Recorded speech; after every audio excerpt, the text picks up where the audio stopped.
சாட்டையில் அடிப்பதுங்கன்னா தமிழ் மரபில் நம்முடைய பாரம்பரியத்தில் தினமும் நடப்பது தான். தாத்தாலேருந்து எங்கள் அப்பாலேருந்து எல்லாமே காவடி எடுக்கிறாங்க, பண்ணுறாங்க. அதைத்தான் நான் எடுத்துட்டாங்கண்ணா.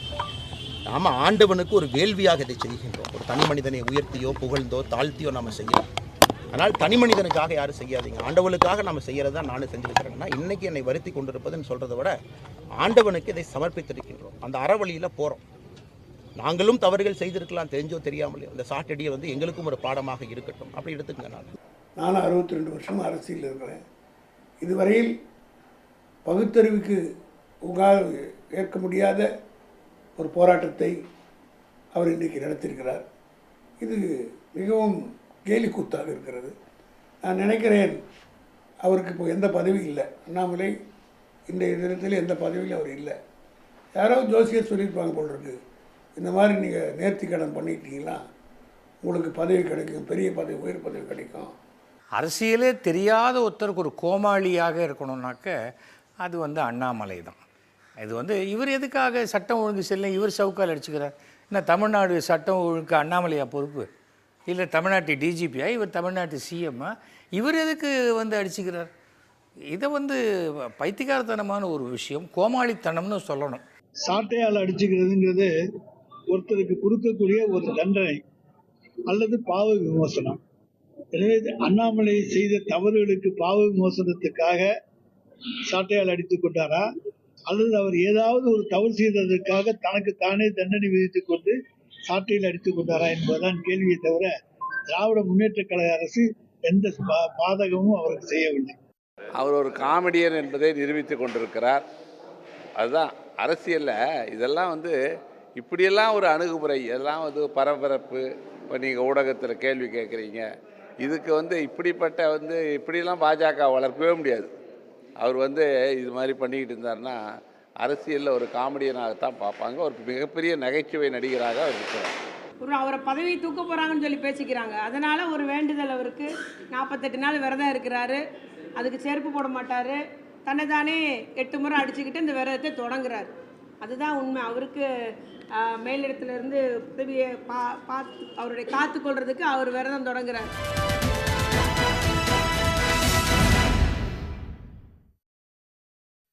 வணக்கம். கேள்விக்களம் நிகழ்ச்சிக்கு உங்களை வரவேற்கிறோம். இது மக்களின் மேடை.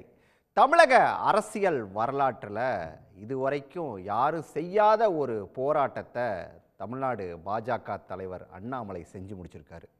கோயம்புத்தூரில் அவரோட வீட்டுக்கு முன்னாடி நின்று அண்ணா பல்கலைக்கழக மாணவியோட அந்த பாலியல் எதிராக நீதி கேட்டு சவுக்கால தன்னைத்தானே அடிச்சுக்கிட்டார். இன்னைக்கு காலையில் அவர் கிட்டத்தட்ட ஒரு 6-7 முறை சவுக்கால அவரே அடிச்சுக்கும் போது அங்கே இருந்த தொண்டர் ஒரு ஓடி நிர்வாகி ஒரு ஓடி அந்த சவுக்கை பிடுங்கிட்டு அவர் அப்படியே கட்டி அணைச்சிக்கிறாரு. இப்படியான ஒரு காட்சியை இன்றைக்கி காலையில் 10 மணிக்கு தொலைக்காட்சிகளில் பார்த்தோம். அதுக்கு பிறகு சமூக வலைத்தளங்களில் அண்ணாமலையோட போராட்டம் அப்படிங்கிறது கடுமையான கேலிக்கும் கிண்டலுக்கும் உள்ளாச்சு. நிறைய மீம்ஸுகள், ஒரு நாளில் இவ்வளோ மீம்ஸ் போட முடியுமா அப்படின்னு சொல்லி எதிர்பார்க்காத அளவுக்கு இன்றைக்கி சமூக வலைத்தளங்கள் முழுக்க அண்ணாமலையோடைய அந்த போராட்டம் தான் நிரம்பி நிற்குது. ஏன் இப்படியான ஒரு கேலிக்கும் கிண்டலுக்கும் உள்ளாச்சு அப்படின்னு ஒரு கேள்வி. அண்ணாமலையோட அரசியல் எதை உணர்த்தது அப்படிங்கிறது இன்னொரு கேள்வி. இந்த சூழலில் தான் ஜோசியர்கள் சிலர் இன்னொரு கருத்தை சொல்கிறாங்க. அண்ணாமலை கடகராசி, அவருக்கு அஷ்டம சனி நடந்துகிட்டு இருக்குது. இந்த சூழலில் இந்த அஷ்டம சனி அப்படிங்கிறது ஒரு மனுஷனை நடுத்தெருவுக்கு கொண்டு நிறுத்திடும். அதுவாக கொண்டு நிறுத்தாமல் இவராக நின்றுக்கிட்டாரு. இது ஒரு பரிகாரம் தான். மார்ச்சுக்கு பிறகு அவருக்கு இன்னும் ஓஹோன்னு இருக்கும் அப்படின்னு சொல்லி சில ஜோதிடர்கள் கணிக்கிறாங்க.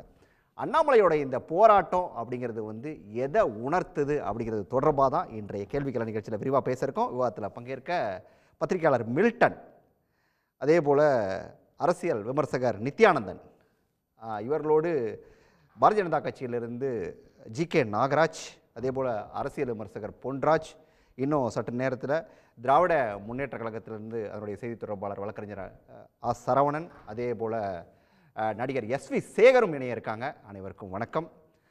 நான் பொங்கலூர் மணிகண்டன்ட்டு நிகழ்ச்சியை தொடங்கலாம் அப்படின்னு நினைக்கிறேன். உங்கள் ஊருக்கு பக்கத்தில் தான் போராட்டம் நடந்திருக்குது. காலையில் இன்றைக்கி அண்ணாமலை அவரையே சாட்டையால் அடிச்சுக்கிட்டதை நாங்களும் பார்த்தோம், நீங்களும் பார்த்துருப்பீங்க. எப்படி பார்க்குறீங்க சார் முதல்ல இந்த போராட்டத்தை நீங்கள்? இல்ல, அண்ணா பல்கலைக்கழக மாணவி பாதிக்கப்பட்ட சம்பவம் என்பது மிக கொடூரமானது. உண்மையில் யாராலும் ஜீரணிக்க முடியாத ஒன்று. நம்முடைய வீட்டுல ஒரு பெண் இதே போல பாதிக்கப்பட்டிருந்தால் எப்படிப்பட்ட துன்பத்துக்கு நம்ம ஆளாகி இருப்போமோ அதே துன்பத்தை நாம் இன்றைக்கு எல்லோருமே அடைந்திருக்கிறோம் என்பது நிதர்சனமான உண்மை. ஆனால் அதற்காக திரு அண்ணாமலையினுடைய போராட்ட வடிவத்தை நான் நிச்சயமாக ஆதரிக்கவில்லை, அதை ஏற்றுக்கொள்ளும் இல்லை. ஏன்னா கம்பியில் நடக்கிற கலை கூத்தாடியை போல ஒரு விசித்திரமான போராட்டத்தை அண்ணாமலை நடத்தியிருக்கிறார் என்ற செய்தியை பதிவு செய்தோடு, ஏன் இந்த மாதிரியான ஒரு விவாதம் நாம் கட்டமைக்கிறோம் என்று சொன்னால் திரு அண்ணாமலை அவர்கள் நடத்திய அந்த போராட்டத்தின் விளைவுதான். இப்போ அதற்காகவே இந்த சம்பவத்தை எல்லாம் நாம் மூடி மறைக்க வேண்டும் என்று அண்ணாமலை அந்த நிகழ்வை காட்டி நாம் கடந்து சென்றால் அது மிகப்பெரிய ஆபத்தான ஒன்று. ஏன்னா இன்னைக்கு நாட்டில் நடந்திருக்கிற சம்பவங்கள் 1, 2 அல்ல, தொடர்ந்து இது போல் சம்பவம் நடந்து கொண்டே இருக்கிறது. மாண்புமிகு எதிர்க்கட்சி தலைவர், அதிமுக பொதுச் செயலாளர் தொடர்ச்சியாக இந்த 4 ஆண்டு காலம் பெண்களுக்கு இழைக்கப்படுகிற அந்த பாலியல் சம்பவம் குறித்து கடுமையாக பேசிக்கொண்டே வருகிற போதெல்லாம் எதிர்க்கட்சிகள் குறித்து முதலமைச்சரும் சரி மற்ற அமைச்சர் பெருமக்களும் சரி கிள்ளுக்கீழாக நினைத்து கடந்து போவதை பார்த்துக் கொண்டே வருகிறோம். ஒன்றுல கடந்த காலத்துல கள்ளச்சாராயம் என்று வருகிற போது கண்ணு குட்டி இல்ல நீங்க சொல்றது எல்லாமே கரெக்ட். நாம நிச்சயமா இந்த போராட்டத்துக்கான காரணங்கள் அதெல்லாம் அப்புறம் பேசலாம். முதல்ல ஏன்னா இது ஒரு வினோதமான போராட்டம், தமிழக அரசியல் களம் பார்க்காத ஒரு போராட்டம். அதனால இந்த போராட்டத்தை பத்தி கொஞ்சம் பேசிட்டு அப்புறமா உள்ளுக்குள்ள வருவோம். அதனால இந்த போராட்டத்தை பத்தி உங்களோட பார்வையை முதல்ல பதிவு செய்யுங்க. இல்ல ராஜா சார், என்னன்னா இந்த போராட்டத்தை மட்டுமே பேசினால் நானே ஒரு விரிவான பதிவு அமைச்சிருந்தா நீங்க படிச்சிருப்பீங்க. ஏன்னா இது மட்டுமே பேசணும்னா அந்த சம்பவம் 2ஆம் பட்சமா மாறிடுங்க.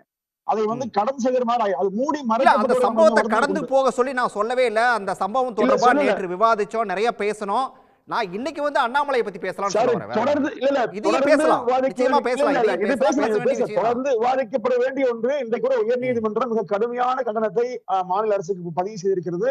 இதையெல்லாம் சேர்த்து தொடர்ந்து சொல்லிட்டு அண்ணாமலை அவர்களுடைய அந்த போராட்ட வடிவத்தில் உடன்பாடு இல்லை. அவர் செய்தது மிகப்பெரிய தவறு. அந்த போராட்டத்தை ஏற்றது. ஏன்னா மத்திய உள்துறை அமைச்சரோடும் பிரதமரோடும் நெருங்கி தொடர்புடைய அண்ணாமலை அவர்கள் உள்துறை அமைச்சருக்கு தகவல் தெரியுது, நெருக்கடியை அழிச்சிருக்கலாம். இந்தியா முழுவதும் செய்தி பரபரப்பாக்கி தமிழ்நாடு கிடைக்கப்பட்ட அநீதியை கொண்டு சென்றிருக்கலாம். அதுக்கு மாறாக இந்த செய்தி இப்படி திசை மாறுவதற்கு காரணமாக அமைந்துள்ளது நான் கருதுறேன். இந்த விஷயங்க இதுல அந்த சந்தேகம் என்னன்னா, ஒருவேளை பாரதிய ஜனதா கட்சியும் திமுகவும் சேர்ந்து கொண்டு இந்த மாதிரிய சம்பவங்களை மூடி மறைக்க இது போன்ற நாடகங்களை ஆடுகள் எங்க சந்தேகம் வருது. ஏன்னா கள்ளச்சாராயத்தில் கண்ணுக்குட்டி, போதைப் பொருள் ஜாபர் சிரிப்பு, பாலியல் குற்றத்தில் ஞான எல்லாமே அந்த கொள்கை குண்டுதல் எல்லாமே திமுக உடன்பிறப்புதான். அந்த வேலையை தேடி போனா திமுக தான் முடியுது. அப்போ திமுக செய்த தவறுகளை இன்னைக்கு பாருங்க, சென்னையில கொடுங்கூர்ல ஒரு இதே மாதிரி 22 வயது ஒரு இளம் பெண் பாதிக்கப்பட்டிருக்காங்க, புகார் வருது. இது போன்ற மனநோய் பாதிக்கப்பட்ட பெண்கள், 10 வயது ஒரு இளம் பெண், இப்படி ஒவ்வொருவரும் பாதிக்கப்படுகிற போது அதை மூடி மறைத்து இது போன்ற சம்பவங்களை கொண்டு நாம் கடந்து செல்லக்கூடாது தாழ்மையான கருத்து. ஏன்னா திரு அண்ணாமலை பற்றி பேச வேண்டும் என்று அவரே விரும்பியிருக்காரு. அப்போ இந்த விவாதம் ஆக்குறோம்னு சொன்னா, இந்த விவாதம் ஆக்கப்படுவதற்கு இது பயன்படுத்தப்படுகிறது சொன்னால் அந்த சம்பவத்தை நாம் மூடி மறைக்கூடாது. இன்னைக்கு உயர்நீதிமன்றம் கேள்வி பாருங்க. இப்ப திரு ஞானசேகருடைய அந்த செல்போன் எல்லாம் பதிவு பண்ணாங்களா? நேற்று ரொம்ப விரிவா கிட்டத்தட்ட 1.5 மணி நேரம் பேசணும். அண்ணாமலையை அண்ணாமலை இன்னைக்கு தமிழக அரசியல் வரலாற்று இல்லாத ஒரு மிக முக்கியமான ஒரு போராட்டத்தை நடத்திருக்காரு. கொஞ்சம் அதை பத்தி பேசிட்டு வரலாம் சொல்றேன். வரேன், ஒரு ரவுண்ட் எல்லார்ட்டையும் போயிட்டு வந்துடுறேன். மில்டன், உங்களோட பார்வை இன்னைக்கு ஒரு பச்சை வேஷ்டியோட கையில வெள்ளை கலர்ல ஒரு சாட்டையை கொண்டு அண்ணாமலை வீட்டு வாசல்ல நின்று அவரே தண்டனை கொடுத்துக்கிட்ட அந்த காட்சிகளை நீங்களும் பார்த்துருப்பீங்க. உங்களோட பார்வையில் அந்த போராட்டத்தை நீங்க எப்படி பார்க்குறீங்க? நான் பார்க்குற பார்வைக்கு முன்னாடி மக்களுடைய பார்வை ஒன்று நான் உங்களுக்கு காட்டிடுறேன். இன்னைக்கு காலையில் மக்கள்கிட்ட பெருமதிப்பு மிகுந்த அண்ணாமலையார் அவர்கள் செய்த இந்த சாகசத்தை மக்கள்கிட்ட போட்டி காட்டி மக்கள் என்ன ரியாக்ட் பண்ணாங்க அப்படிங்கிறத நம்ம பேரலை சேனலில் பதிவு பண்ணியிருக்கிறோம். காணொலி யூடியூப்லையும் இருக்குது. அவருடைய சாகசமான வார்த்தை நீங்களே சொல்லுங்களேன். ஏன்னா அதுல நாங்க பாக்குறதுங்கிறது ரொம்ப நான் அதை பார்த்தேன். நீங்க சொல்ற அந்த வீடியோ பர்டிகுலரா அவங்க என்ன சொன்னாங்க சொல்லுங்களேன். மக்கள் மத்தியில முழுக்க ஒரு முக்கியமான போராட்டமாக முன்னெடுக்கப்பட்டு முக்கியமான விவாதமாக மாற வேண்டிய ஒரு செய்தியை, ஒரு சம்பவத்தை திட்டமிட்டு தன்னுடைய கோமாளித்தனமான செயல்பாடுகளால் அதை நகைப்புக்குரிய பொருளாக மாற்றி இருக்கிறார். இது அண்ணாமலை திட்டமிட்டு செய்திருக்கிறாரா அப்படின்னு கேட்டா, திட்டமிடுறது அளவுக்கு அவருக்கு புத்தி கூர்மை இருக்கா அப்படின்னு கேட்டால் அவருடைய செயல்பாடுகளில் இருந்து அப்படி தெரியவில்லை. அவருடைய இயல்பே, அவருடைய புரிதலே இந்த மட்டத்தில் தான் இருக்கு. அவர் இந்த மாதிரியான ஆர்ப்பாட்டங்கள் செய்யலைன்னா தான் அது ஆச்சரியம். ஓகே, கொஞ்சம் இன்டலெக்சுவலாக ஏதோ பண்ணுறாரு அப்படிங்கிறத நம்ம புரிஞ்சுக்கிற முடியும். மாவீரன் திலீபனையும் சரி, தந்தை செல்வாவையும் சரி, இங்கே இருக்கக்கூடிய பல்வேறு மொழிப்போர் தியாகிகளையும் சரி, ஏன் தீயிட்டு கொளுத்தி கொண்ட நம்ம முத்துக்குமார் உட்பட பல பேரை நம்ம வந்து அரசியல் வரலாறுல பார்த்துருக்கிறோம். போராட்ட வடிவம் என்பது தங்களை வற்புறுத்தி கொள்வது அப்படிங்கிறது எதன் அடிப்படையில் அப்படின்னா, ஒரு சமூக நலனுக்காக. இது ஒரு பிரச்சனை, பிரதான பிரச்சனையாக மாறி இருக்கு, இது விவாத பொருளாக மாறணும், இதற்கு ஒரு நீதி கிடைக்கணும் அப்படிங்கிறதுக்காக தன்னை வருத்தி கொண்டு உண்ணாவிரதம் இருந்து உடலை வருத்தி பண்ணக்கூடியது. இவர் பண்ணியிருக்கிறது வந்து இந்த தேவதை வந்து நம்மளுக்கு ஒரு வரம் கேட்கும்போது பக்கத்தில் நிற்கிறவனுக்கு 2 கண்ணும் போகிறதுக்காக என் கண்ணில் இருந்து ஒரு கண்ணை குருடாக்கு அப்படின்னு கேட்ட மாதிரியான மனநிலையிலிருந்து வருவது. இவரை தாக்கிக்கிட்டாரு அப்படிங்கிறதுக்காக இந்த சமூகத்தில் எல்லாமே நல்லதாக நடக்கும்னு நினைக்கக்கூடிய மனப்பான்மை இருக்குல்ல. ஒட்டுமொத்தமாக விவாதிக்கப்பட வேண்டிய சப்ஜெக்டை தன் மீது விழுகக்கூடிய சாட்டையடியின் மூலமாக நான் வந்து வேறு ஒன்றா மாற்றி காட்டுவேன் அப்படின்னு நினைத்து நடத்தி இருக்கக்கூடிய ஒரு கோமாளித்தனமான செயல். இது சமூக ஊடகங்கள்லையும் சரி, மக்கள் மத்தியிலையும் சரி, மிகப்பெரிய நகைப்புக்குரிய பொருளாகத்தான் மாறி இருக்கிறது. பொலிட்டிக்கலாகவே இவர் பேசி இருக்கக்கூடிய விஷயங்கள் அப்படிங்கிறதுமே கூட இன்னும் மோசமான, ஆபத்தான, அருவருப்பான செயல்பாடுகளாக இருக்கு. ஒரு சிட்டிங் மினிஸ்டரை போவான்னு பேசுறாரு, ஓப்பனா 32 நிமிஷம் பேசுறாரு, போவான்னு பேசுறாரு. நான் வந்து வெங்காய பதவி, இந்த பதவியில் இருப்பதற்காக நான் வெக்கப்படுறதுக்கு எதுக்கு நீங்க பதவியை ராஜினாமா பண்றேன்னு காலையில் எழுதி கொடுத்துட்டு போங்க. காவி வேட்டியை கட்டிக்கிட்டு காசி இங்கே அங்கேன்னு ஏதாவது ஒரு கோயிலாக தேடி போங்க. யார் உங்களை இப்போ பிடிச்சி வச்சுக்கிட்டு இருக்கிறா? உங்களை அவங்க பிடிச்சி வச்சிருக்கிறாங்கன்னா அவங்கள்ட்ட போய் நீங்கள் முட்டிக்கிட்டு அழுகுங்க. நாங்கள் என்ன பாவம் பண்ணோம்? நாங்கள் தேர்ந்தெடுத்த எம்எல்ஏவும் அமைச்சரையும் அவனே இவனே அதுவே இதுவே நான் இப்படி பண்ணா அப்படி பண்ணிடுவேன், இறங்கி வந்தா ரதம், ஏறி போனால் ரயில், இறங்கி வந்தா ஜெயிலுன்னு டைலாக் பேசுறதுக்கு அவங்கள மாநில தலைவராக கூப்பிட்டு வச்சுக்கிட்டு தோசை சுட வச்சுக்கிட்டு இருக்கிறாங்க. அந்த ஆபத்து ரொம்ப மோசமான ஆபத்து. இன்னொன்று, எஃப்ஐஆரை வெளியிட்டீங்கன்னு மோசமாக திரும்ப சொல்லிக்கிட்டே இருந்தார். உண்மையிலேயே எஃப்ஐஆரை வெளியிட்டதில் அவருக்கு உண்மையிலேயே கோபம் இருக்குன்னா அந்த கோபத்தை வரவேற்கலாம். உண்மையிலேயே ஒரு யோகியவானாக இருந்தால், யார் ஒருவரையும் சொல்கிறேன், நான் இவர்னு சொல்லலை, அந்த எஃப்ஐஆரில் என்ன குறிப்பிடப்பட்டிருந்தது என்பது ஆபத்தானது, அருவருப்பாக அதை எழுதியிருந்தாங்க, அது மோசமாக இருக்குது, அதை நீங்கள் வெளியிட்டது தவறு அப்படின்னு நினைக்கிறவங்க யாராவது இருந்தால் பேசும்போது அந்த வார்த்தைகளை வெளியிட்டிருக்கக்கூடாது. சரி, அண்ணாமலை பேசும்போது இதுவா அதுவா, அதாவது ஒரு மோசமான அவதூறான வார்த்தைகளை அந்த ஸ்டோரியை கேட்க வைக்கிறதுக்காக இப்படி பண்ணாங்க, அப்படி பண்ணாங்க, இது பண்ணாங்க, அது பண்ணாங்கன்னு இவர் ஹூக்கப் பண்ணி மிக கேவலமான அருவருப்பான மொழி நடையில அதை பேசிட்டு தூங்குறாரு, வாங்குறாரு, போங்கிறாரு, ரோட்ல இறங்கி நடக்க முடியுமா? இதை பார்க்கக்கூடிய ஒரு தலைமுறை, இந்த செய்தியை கேட்கக்கூடியவர்கள்ட்ட இவரை பார்த்த உடனே என்ன தெரியும்? வேற ஏதோ இவருக்கு ஒரு பெரிய பிரச்சனை இருக்கு. அந்த பிரச்சனையும் அந்த ஆற்றாமையும் இவரால் என்ன பண்றது, இந்த டயலாக் டெலிவரியை எப்படி பெர்ஃபார்ம் பண்றதுன்னு தெரியாம உளறி கொட்டிக்கிட்டு இருக்கிறாரு. ஒருத்தர் வந்து நான் செருப்பு போட்டு நடக்க மாட்டேன்னு சொல்றது வரை இயல்புங்க, நான் புரிஞ்சுக்கிறேன். அந்த செருப்பை கலட்டி இப்படி தூக்கி காட்டி நான் செருப்பு போட்டு நடக்க மாட்டேன் டோரா புஜ்ஜி பாரு அப்படின்னு தூக்கி காட்டுறது வந்து குழந்தைத்தனம். இதை செய்யறவர் வந்து மாநில தலைவராக இருக்கிறார் இந்த கட்சிக்குன்னு சொன்னா இவர் எப்படி ஐபிஎஸ் ஆனாரு, இவர் எப்படி இவ்வளவு பெரிய பொறுப்புக்கு வந்தாரு, இவரை நம்பி எப்படி ஒரு கட்சி மாநில தலைவராக இவங்களை பொறுப்பு போட்டு வச்சிருக்கிறாங்க, எல்லாமே வேடிக்கையா இருக்கு. பேசுற எல்லாம் அவர் என்ன சொல்றாரு, திமுக காரர்னு ஒருத்தர் பேரை எடுத்து போட்டு காட்டினார். உண்மையிலேயே சரி ரைட், அவங்க கட்சிக்காரங்க என்பதால், அவங்க திமுக காரர் என்பதால் அவர் மீது நடவடிக்கை எடுக்கப்படவில்லை, எல்லா வீரவசனமும் பேசினார். இந்த வீடியோ எடுத்து வெளியில போட்டாங்க, ட்ரைப்ஸ்ன்ற சேனல்ல எடுத்து போட்டுட்டாரு அந்த பத்திரிகையாளர். குறிப்பிடப்பட்டிருந்த அந்த இலக்கிய அணியினுடைய பொறுப்பாளர் யாரு, அந்த ஞானசேகர் யாரு, அவர் வயசு என்ன, அவருக்கு இதுக்கு என்ன சம்பந்தம் இருக்குன்னு எடுத்து போட்டுட்டாரு. திரும்ப அதே பேட்ச் ஒர்க்கை எடுத்துட்டு வந்து ஐயா எடப்பாடி பழனிசாமி அவர்களும் பார்த்துட்டு இருக்கிறாரு. செய்தி ஒன்று நடந்திருக்கு, ஒரு விஷயம் எதுவாக விவாதிக்கப்பட்டிருக்கணும். எஸ்எஃப்ஐ உண்மையிலேயே இந்த மாணவர்களுக்கு இழைக்கப்பட்டிருக்கக்கூடிய பிரச்சனைகளை தொடர்ச்சியாக பேசிக்கிட்டு இருக்காங்க. ஆளுநர் வைஸ் சான்சலரை போஸ்டிங் போடாமல் எங்களை பூரா பேத்தையும் சீரழிய வச்சுக்கிட்டு இருக்கிறாரு. எங்க பிரச்சனையை பற்றி பேசுங்கன்னு அந்த எஸ்எஃப்ஐ போராட்டம் நடத்திக்கிட்டு இருக்கிறாங்க. திமுக கூட்டணியில் இருக்கக்கூடிய கட்சி போராட்டம் நடத்திக்கிட்டு இருந்துச்சு. உண்மையான மாணவர்கள் பிரச்சனையை நோக்கி அது கேள்வி எழுப்பப்பட்டிருக்கும். உண்மையிலே இங்க சிசிடிவி கேமராக்கள் செயல்படுத்தப்படுவதற்கு உண்டான முயற்சிகள் எடுக்க வைக்கப்பட்டிருக்கும். மாறா இவர் திமுக அதிமுக கட்சி சண்டையை கொண்டு வந்து தேர்தலுக்கு தெருவில் விட்ட மாதிரி சாட்டை எடுத்து அடிக்கிறேங்கிற பேர்ல அந்த மாணவர்களுடைய அந்த இளைஞர்களுடைய உண்மையான பிரச்சனை பேசு பொருளாவே வரல. மாறா இவர் வந்து உட்கார்ந்துக்கிட்டு சாட்டை அடிச்சேன் பாத்தியா, சாட்டை அடிச்சு இவர் அடிச்சாரு. இவர் உண்மையிலே அரசியல் கூல் சுரேஷா மாறி இருக்காரு. சினிமாவில் நடிக்கக்கூடிய கூல் சுரேஷ் இன்னைக்கு எடுத்துட்டு வந்து சாட்டை அடிச்சிட்டு இருக்காரு. அவர் ஒரு பட ப்ரமோஷனுக்காக அவர் பண்ணிருக்காரு.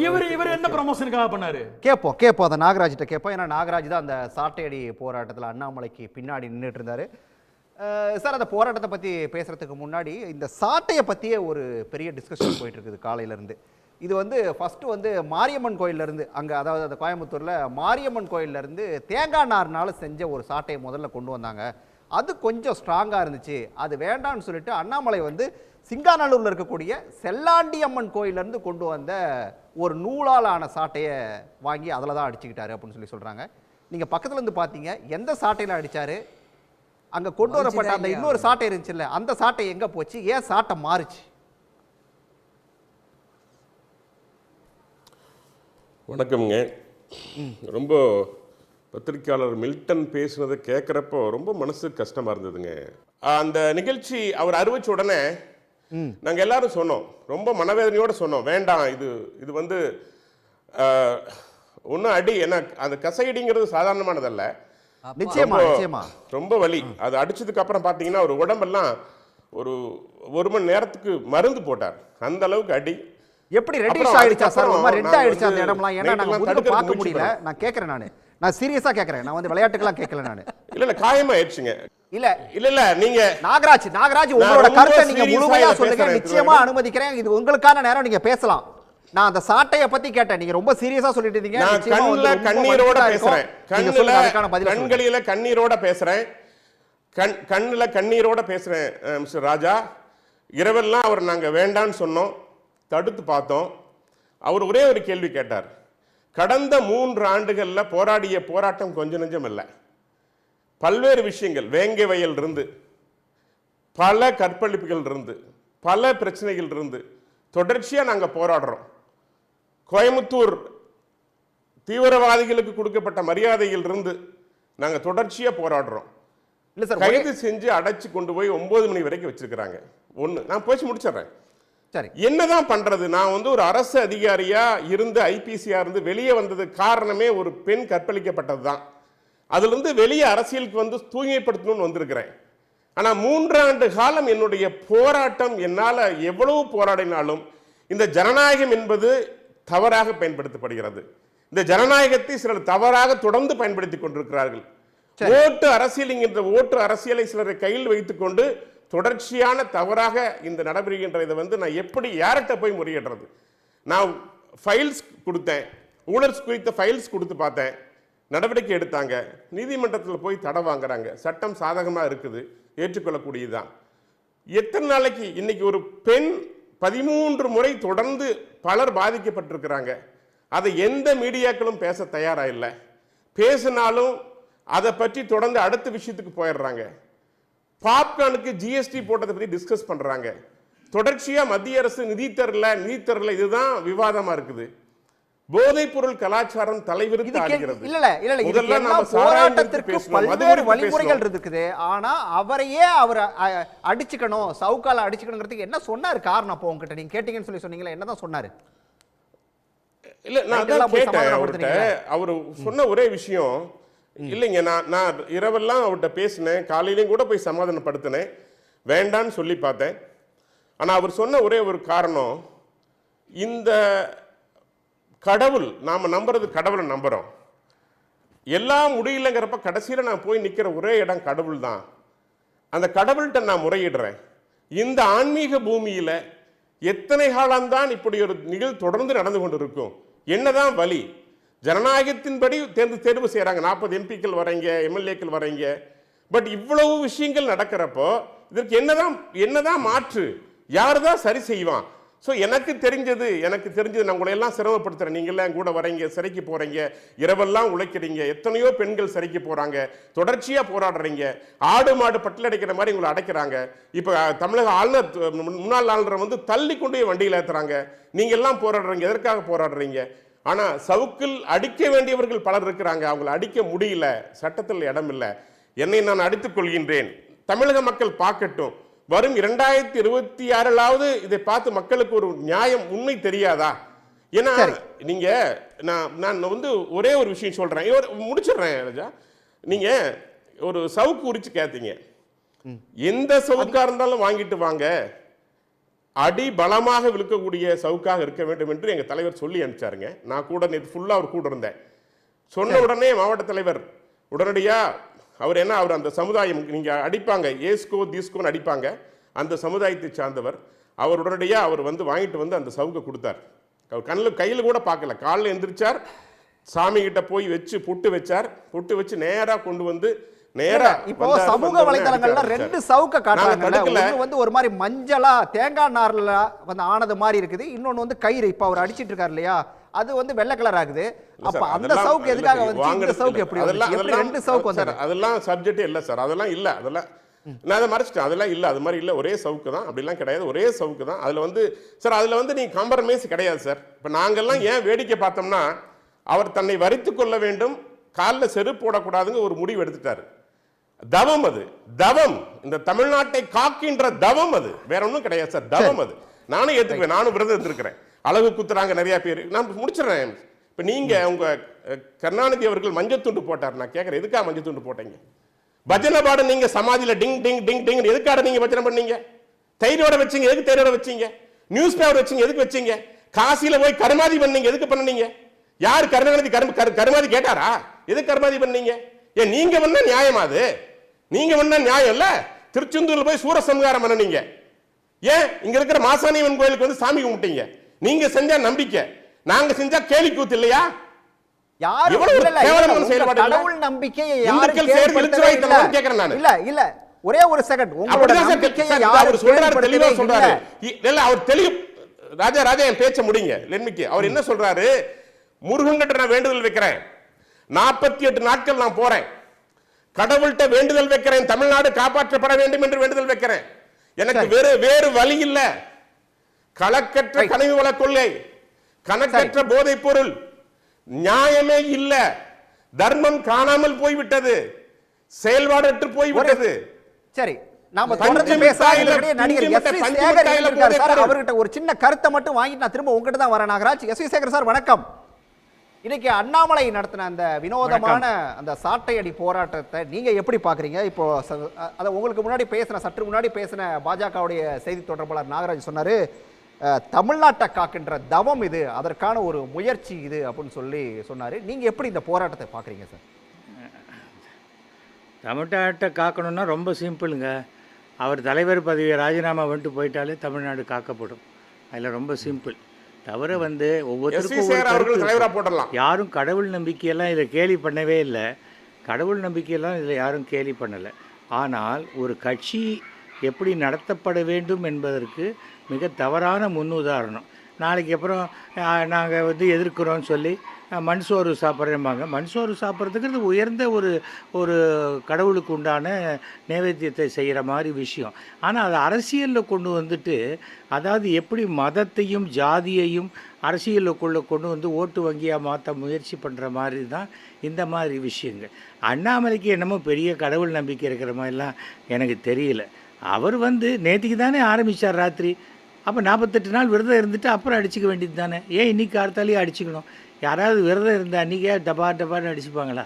தவிர வந்து இது வந்து ஒரு காமெடி ஷோ மாதிரி தான் இருந்தது. இதுக்கு பதிலாக எம்எஸ் பாஸ்கரை பண்ண சொல்லியிருந்தால் இன்னும் நல்லா பண்ணியிருப்பார் அவர். எதுக்காக சொல்கிறேன்னா, கட்சியை நடத்துவது என்பது வேறு இல்லை சார். நான் என்னுடைய சார் இன்றைக்கி காலையில் ஆட்டோ ரிக்ஷாக்காரங்கள்லேருந்து பூக்காரி வரைக்கும் எத்தனையோ பேர்கிட்ட எல்லோரும் எடுத்திருக்காங்க. ஒவ்வொருத்தரும் ஒரு கருத்து சொல்கிறாங்க. அது மாதிரி என்னுடைய கருத்து, அவ்வளோதான். அதுக்கு மேலே இதில் என்ன இருக்குது? இதனால் எப்படி கட்சி வளரும்? இதனால் என்ன முடியும் சொல்லுங்கள்? நான் அவங்க அந்த தப்புக்கு நான் வந்து தண்டனை ஏற்றுக்கிறேன்னா இவர் என்ன டிஜிபியா தமிழ்நாட்டில்? இல்லை சீஃப் மினிஸ்டரா? இவராக தான் இதை எப்படி சால்வ் பண்ண முடியும்? ஒரு பிரச்சனையை வைத்து அந்த ஓட்டு வங்கி அரசியல் வேணால் செய்யலாமே தவிர இதனால் இதை எப்படி சால்வ் பண்ண முடியும்? இதுக்கு முன்னாடி இந்த மாதிரி சம்பவம் தமிழ்நாட்டில் நடக்கவே இல்லையா? நடந்திருக்கிறது. ஆனால் அதை எப்படி டீல் பண்ணுறதுன்னு தெரியாத மிக கத்துக்குட்டி அரசியல்வாதியாகத்தான் அண்ணாமலை இருக்கிறார். அது கூட இல்லை. ஆனால் அவர் என்ன பண்ணுறாரு? இந்த பக்கம் விஜய்க்கு அட்வைஸ் பண்ணுறாரு, அந்த பக்கம் உதயநிதிக்கு அட்வைஸ் பண்ணுறாரு. தான் முதல்ல என்னன்னு தெரிஞ்சுக்கல.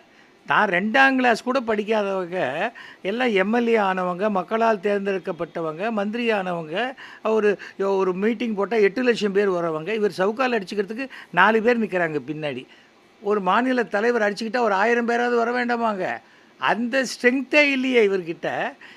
இதே வேற ஒரு பிரச்சனை, இதைவிட மிகப்பெரிய பிரச்சனையை திசை திருப்ப செய்த நாடகமாகத்தான் நான் இதை பார்க்குறேன். அதுக்கு மேல என்ன எனக்கு என்ன இதுல பிரச்சனை பெருசா திசை தெரியல. திருப்பறதுக்கு என்ன நாடகம் நேத்திக்கோ போட்டாருன்றீங்க? முந்தானேத்திக்கோ நேத்து வந்து இந்த அண்ணா பல்கலைக்கழக விவகாரத்துக்காக தான் ஒரு பத்திரிகையாளர் அது எனக்கு சந்திச்சாரு, இந்த தெரியல போராட்டத்தை சார். அறிவிச்சாரு. பெரிய இன்னொரு விஷயத்தை கூட சொல்லிருக்காரு, அங்க திராவிட வந்து முன்னேற்ற கோயம்புத்தூர் கழகத்தை ஆட்சியில இருந்து பக்கத்துல அகற்ற வரைக்கும் நான் செருப்பு போட மாட்டேன்னு வேற சொல்லிருக்காரு. அவர் வாழ்க்கையில் இனிமேல் செருப்பே போட மாட்டார். அதை விடுங்க, அதை பற்றியெல்லாம் நம்ம கவலைப்பட முடியாது. ஒவ்வொருத்தருக்கும் ஒவ்வொரு கருத்து இருக்கும். 40க்கு 40 ஜெயிப்பேன்னு சொன்னார், ஜெயிச்சாரா? அதில் 12 டெபாசிட் போச்சு. அவர் 1000 சொல்லுவார் சார். அதை வந்து அதெல்லாம் நம்ம கொஸ்டின் பண்ணவே கூடாது. அது அவருக்கு உண்டான ரைட்ஸ். அது நான் 400% வாங்குவேன், நான் அப்படியே வெளியூர்லேருந்து கொண்டு வந்து மாணவர்களெல்லாம் கொண்டு வந்து ஓட்டு போட வைப்பேன், என்னென்னமோ சொல்லுவார். அதெல்லாம் யாராவது கேட்டாங்களா? நான் என்ன சொல்கிறேன், இது அரசியலில் மிக கோமாளித்தனமான ஒரு செய்கை, அவ்வளோதான். இதனால் எதுவுமே அவருக்கு வேறு ஏதோ இதைவிட மிகப்பெரிய பிரச்சனையை திசை திருப்ப செய்த ஒரு நாடகமாகத்தான் இதை மக்கள் பார்க்குறாங்க. நிறைய பேர் விவரம் தெரிந்தவர்கள். 2 நாளைக்கு முன்னாடி மாரிதாஸ் ஒரு விஷயத்தை போட்டார். அது வந்து ஃப்ளேரப் ஆகிறதுக்கு முன்னாடி இது வந்து டக்குன்னு அது வந்து அதுக்கு முன்னாடி டெல்லியில் இவர் அழைத்து பேசியிருக்காங்க 2 நாள் முன்னாடி. இங்கே மெட்ராஸுக்கு வரவர் அப்படியே நேராக ஹைதராபாத் போனார், ஹைதராபாத்லேருந்து கோயம்புத்தூர் போனார். அவர் ஏதோ அவருடைய ஸ்டாண்டை பொறுத்த வரைக்கும் அவருக்கு என்ன வேணுமோ அதை செய்து கொண்டிருக்கிறார். அது பாரதிய ஜனதாவுக்கு ஒரு எள்ளு அளவுக்கு கூட உதவாது, தமிழக பாரதிய ஜனதாக்கு. அவ்வளோதான். இல்லை, முருகன்கிட்ட போய் வந்து முறையிட போகிறேன், நியாயம் கேட்க போகிறேன்னு சொல்கிறாரே சார். தாராளமாக சொல்லலாம் சார். முருகனே அட்டை வேலை தூக்கிட்டு தான் போயிட்டு இருந்தார் இதுக்கு முன்னாடி இருந்த முருகனே. ஒரு வேல்னா அதுக்கு வேலுக்கு உண்டான மரியாதை இருக்கணும். ஒரு அட்டை வேலை தூக்கிட்டு தான் சுற்றிட்டு இருந்தாங்க. இவர் ராத்திரி 11 மணிக்கு ஒரு சர்ச்சில் போய் ப்ரே பண்ணுறேன்ட்டு உள்ளே போனார், அங்கே கலாட்டா ஆச்சு. ஏதாவது ஒரு பிரச்சனையை வைத்து ஒரு பிரச்சனையை பெருசாக்கி அதில் ஓட்டு வங்கி வருமானு ட்ரை பண்ணுற ஒரு 50 ஆண்டுகளுக்கு முன்னாடி உண்ட பாலிட்டிக்ஸை இப்போ புதுசாக எடுத்திருக்காரு. லண்டனில் போனார், புதுசாக ஏதாவது படிச்சிருக்கலாம், அது பண்ணலை. என்ன பண்ண முடியும் சொல்லுங்கள்.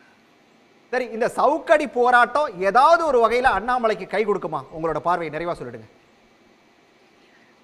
சவுக்கடி சந்திரகாந்தான்னு ஒரு படம் வந்தது, அந்த படத்தை பார்க்கணுன்னு தோன்றது நிறைய பேருக்கு.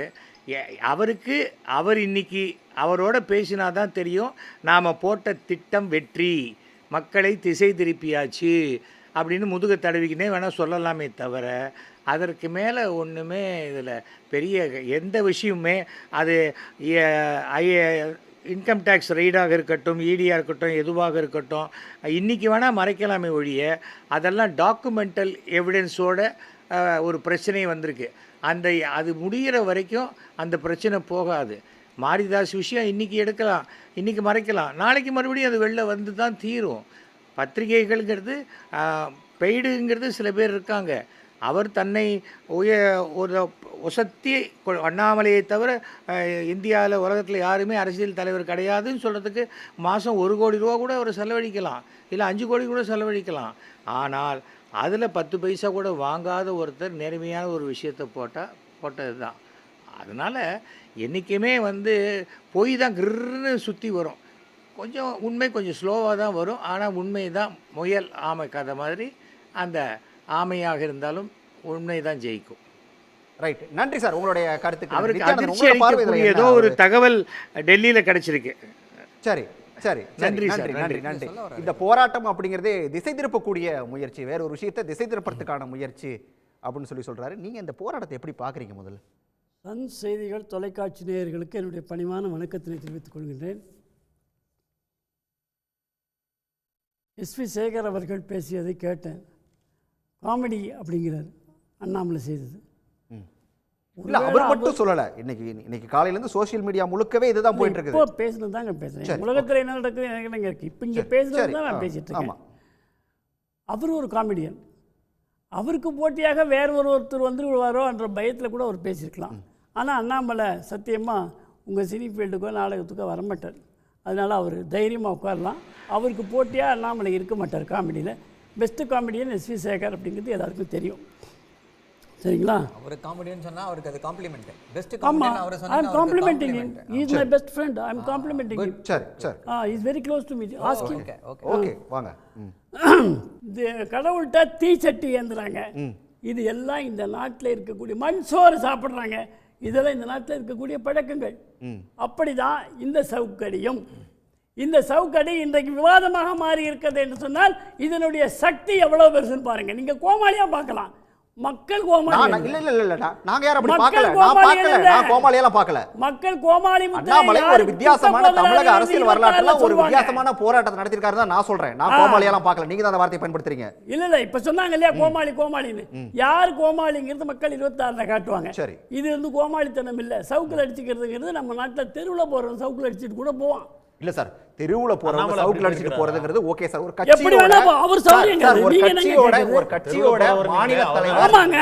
உங்களுக்கு என்ன கட்சியோட மாநில தலைவர் அவராலேயே வந்து அவரே சவுக்குல அடிச்சுக்கிறது தான் இன்னைக்கு வந்து விவாத பொருளா மாறி இருக்கு. ஆமாங்க. உண்ணாவிரதம் எனக்கு தான் பசிக்கத்தான். மகாத்மா காந்தி உண்ணாவிரதம் தர அவரு சாப்பிடாம பசிக்கதான். உங்க பசி தீர உங்களுக்கு பசிக்காது. சரி. நீங்க சாப்பிட்டுடுவீங்க. ஆனா அவருக்கு பசிக்கும். உண்ணாவிரதத்தையும் இந்த சவுக்கால் அடிச்சுக்கிட்டு நம்ம ஒரே கேட்டகரியில தான் வைக்கணும். அப்படிதானே? எல்லாம் ஒண்ணுதாங்க. உண்ணாவிரதம் காலையில இருந்து இருந்தாங்கன்னா உண்ணாவிரதம் இருந்தாலும் ஒரு செய்தியை முடிச்சிருவீங்க. இன்னைக்கு இவ்வளவு பெரிய விவாதம் ஏன் நடக்குது? சவுக்கடிக்கு உள்ள சக்தி நடக்குதா? பேசுறோமா? ஏன் சவுக்கடிச்சுக்கிட்டாரு? பாலியல் பலாத்காரம் என்பது தமிழகத்தில் இருக்கிறது. அண்ணா பல்கலைக்கழகத்தில் நடந்திருக்கிறது என்பதை கண்டிப்பதற்காக அடித்திருக்கிறார். புரியுதா மக்களுக்கு இப்போ? அதனால அது ஒன்று கோமாளித்தனம் அப்படின்னா வச்சுக்கோங்க. யார் வேணான்னாங்க. உங்களுக்கு கோமாளித்தனமாக இருக்கலாம். மக்கள் வந்து கோமாளிகள் அல்ல. அதை முதல்ல புரிஞ்சுக்கணும். அதுக்கப்புறம் எஃப்ஐஆரை வாசிச்சார் சொல்லு. எஃப்ஐஆர்லாம் முழுக்க ஒன்று அவர் வாசிக்கல அண்ணாமலை. எஃப்ஐஆரில் போட்டிருப்பதை வெளியிலே சொல்லக்கூடாது என்று தான் சொன்னார். சொல்லக்கூடாது என்று எழுதப்பட்ட வார்த்தைகளை சொன்னாரா இல்லையா? என்ன சொன்னார்? எழுதப்பட்ட வார்த்தைகள் எதையும் சொல்லல. எதையுமே சொல்லல. பெண்ணுடைய நான் சொல்றேன் கேளுங்க. அவர் என்ன சொன்னார் போட்டு பாருங்க. பெண்ணுடைய பெயரையும் பெண்ணுடைய பெற்றோருடைய பெயரையும் பெண்ணுடைய ஊரையும் போட்டார்கள் தான் பேசினார். அப்படி சொல்லல. எக்ஸாக்ட்டா அத போட்டு கேளுங்க. அந்த அந்த அந்த நேரத்தில் அவர்கள் என்ன பண்ணாங்க, எங்க இருந்தாங்க, எங்க மாநில தலைவர் எக்ஸ்பிளைன் பண்ணாரு. பேரை குறிப்பிட்டு ஆமா இல்லன்னு சொல்லுங்க. பேரை குறிப்பிடுறது இல்ல பிரச்சனை. எஃப்ஐஆர்ல என்ன எழுதப்பட்டதுன்னு சொன்னாரா சொல்லலையா? ஆமா இல்ல. இப்ப அந்த பெண்ணுடைய பெயரும் பெற்றோருடைய பெயரும் ஊரும் எழுதப்பட்டிருக்கிறதுன்னு சொன்னாரு. என்ன நடந்தது என்று எஃப்ஐஆரில் எழுதியதை வர்ணித்தாரா இல்லையா? அவர் சொன்னாரா? அவரை பற்றி முழுமையாக தெரியாதவர்களுக்காக சொல்றேன். சரி. உடுப்பில அவர் வந்து எஸ்பியா இருக்கின்ற பொழுது இது மாதிரி ஒரு கேஸ் நடந்தது. சரி. அப்போ அந்த பெண்ணோட பெயரை பத்தி கேட்டாங்க. அதை வெளியிட முடியாது, அதை வெளியிடக்கூடாது. சார், மதமாற்றம் நடந்துச்சுன்னு அந்த மாணவியருடைய வீடியோவை எடுத்து பேரு, அவங்க ஊரு, அவங்க அம்மா பேரு, அப்பா பேருன்னு ட்விட்டர்ல போட்டவர் சார் அண்ணாமலை. இவர் என்னமோ உடுப்பி வைக்க போறாரு. இந்த இருக்க ட்விட்டர்ல ஒரு போட்ட பதிவு இருக்கு. நான் எடுத்து காட்டவா? இன்னும் இருக்கு. சரி. ஒரு வருஷத்துக்கு முன்னாடி போட்டாரு. என்னமோ பெரிய யோகிய வேஷம் கட்டிருக்காங்க. மைனர் விஷயத்தை எடுத்து வெளியே இவர் என்னங்க எல்லாம் பாசிஸ்ட் மாதிரி எதுக்குங்க பாசிஸ்ட் மாதிரி பேசுறாரு? சரி. யாரு பாசிஸ்டா? ஆமா. ஏன் குறுக்க பிஜேபி ஒரே ஒரு கேள்வி. இந்த எது இருங்க? எது சுதந்திரம் இல்லையா? நான் பேசுறேன். அடையாளத்தை போடுறது சுதந்திரம் இல்லையாவா? பேனா இருக்கு, பேப்பர் இருக்கு. எழுதி குறிப்பெடுத்துக்கங்க. உங்க நேரம் வரும்போது பேசுங்க. அதுதான் அவையடக்கம். குறிப்பிட்டதை கேட்டா நான் பதில் சொல்லதான் ஒரே ஒரு 5 நிமிஷத்துல 50 போய் பேசுவாங்க. உங்களுடைய நேரத்தில் நீங்கள் பேச வேண்டும். சரி நித்யானந்தா பரவாயில்ல. நித்யானந்தா திரும்ப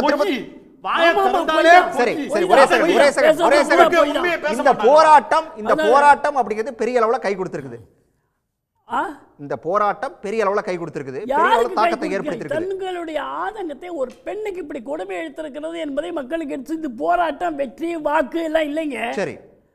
இது மனிதாபிமானங்க. என் கூட பிறந்தவளுக்கு என்னுடைய பொண்ணுக்கு அவரும் பெண்ணை பெற்றவர் தான். புரியுதுங்களா? அதனால அந்த கஷ்டத்தை அவர் எப்படி சொல்றதுன்னு தெரியாம சொல்லியிருக்கிறார். மக்களுக்கு போய் சேர்ந்திருக்கு. அதனால தான் இன்னைக்கு விவாதம் பண்ணிக்கிட்டு இருக்கிறோம். ரைட். அத அடுத்து பேசலாம். சரவணன் கேட்டது ரொம்ப நேரம் ஆயிடுச்சு. அவர் ரொம்ப நேரமா குறிப்பிட்டு இருக்காரு. சிசிடிவி அங்க இல்ல. ஒத்துக்கிறீங்களா? ஏன் இல்ல? நிர்பயாவுடைய நிதி 1000 கோடி கொடுத்திருக்காங்க. எங்க 1000 கோடி சொல்லுங்க. இதெல்லாம் 1000 கோடி எங்க இருக்குன்னு சொல்லுங்க. இந்த என்கிட்ட இருக்கு. 2023 பேசலாம். அத அடுத்து பேசலாம். இதுக்குள்ள நான் போயிட்டு வரேன். இந்த போராட்டத்துக்குள்ள போயிட்டு வரேன். சரவணன் இவர் பேசுற மாதிரி நான் குறுக்க பேச முடியாதுங்க. எனக்கு நீங்க பேசுங்க. நீங்க வந்து உங்களுக்கான இடத்துல நீங்க பேசுங்க. ரைட். சரவணன் இந்த போராட்டம், இந்த சவுக்கடி போராட்டம் அப்படிங்கிறது வந்து இன்னைக்கு தமிழ்நாட்டுல ஒரு மிகப்பெரிய தாக்கத்தை ஏற்படுத்தியிருக்கு அப்படின்னு சொல்லிட்டு ஐயா நித்யானந்தன் சொல்றாரு. அதே போல நாகராஜ் கூட குறிப்பிட்டாரு. அவர் வந்து ரொம்ப அந்த வலியினால கஷ்டப்பட்டு அழுதது அதெல்லாம் கூட அவர் சொல்லி சொன்னார். அண்ணாமலை எப்படி பார்க்குது திமுக இந்த போராட்டத்தை? நண்பர் நாகராஜன் வந்து அப்படியே கண்ணீர் தழுதழுக்க பேசும்போது நமக்கே அப்படியே இதயத்தை அப்படியே பிசைவதாக இருந்துச்சு. என்ன ஒரு கஷ்டங்களை வந்து திரு அண்ணாமலை அவர்கள் வந்து அனுபவித்து கொண்டிருக்கிறார். அது வந்து இப்போ அடுத்து வந்து லாஜிக்கலாக வந்து இன்னொரு கேள்வி வருகிறது. என்ன கேள்வி அப்படின்னா, இந்த சவுக்கடி வந்து அந்த மல்யுத்த வீராங்கனைகளுக்கு பொருந்துமா? அவங்களுக்கும் இது சமர்ப்பணமாகுமா? பில்கிஸ் பானுக்கு இந்த சவுக்கடி சமர்ப்பணமாகுமா? ஆசிஃபாவிற்கு இந்த சவுக்கடி சமர்ப்பணமாகுமா அப்படின்னு சொல்லி கேள்விகள் வந்து எழுந்து கொண்டே இருக்கிறது. பாவம் அவர் வந்து நம்ம வந்து அவர் ஒரு அவ்வளோ பெரிய தலைவர், அவர் திரு அண்ணாமலை அவர்கள். அவரை வந்து நம்ம வந்து தமிழ்நாட்டுக்குள்ளே மட்டும் சுருக்கிடக்கூடாதுல்ல. அப்போது இந்த சவுக்கடி வந்து ஒட்டுமொத்த இந்தியாவில் நடந்திருக்கக்கூடிய எல்லா பெண்களுக்கு எதிரான கொடுமைகளுக்கு எதிராக அப்படின்னு சொல்லி எடுத்துக்கொள்ளலாமா? அப்படி சொல்லக்கூடிய தைரியம் இருக்கா இவங்க யாருக்காவது? சொல்லிட முடியுமா? ஒரு எம்பி இவங்க வந்து அபாண்டமான குற்றச்சாட்டுக்களை வந்து அள்ளி வீசி கொண்டிருக்கிறார்கள். இவர் திமுகவை சேர்ந்தவரை வாய் கூசாமல் போய் பேசினாங்க. இல்லைன்னு சொல்லி ஆதாரத்தோடு மறுத்தாச்சு. கிடையாதுங்க. திருப்பி ஒரு ஞானசேகரன் ஒரு பேர் வந்து முரசொலியில் வந்திருக்கு, இந்த ஃபோட்டோவை அந்த ஃபோட்டோவை காமிக்கிறாங்க. அதையும் சொல்லியாச்சு. ஐயா இந்த ஞானசேகரன் இவர், அவர் ஆதாரையும் எடுத்து காமிச்சாச்சு. மீண்டும் மீண்டும் திமுகன்னு சொல்லி பொய் பேசுகிறார்களே, இவர்களுக்கெல்லாம் கொஞ்சம் கூட வெக்கமே இல்லையா? இல்லை என்ன அப்படின்னா, இதற்கு முன்னால் இந்த பொய் பேசுவது என்பது முதல் முறை அல்ல.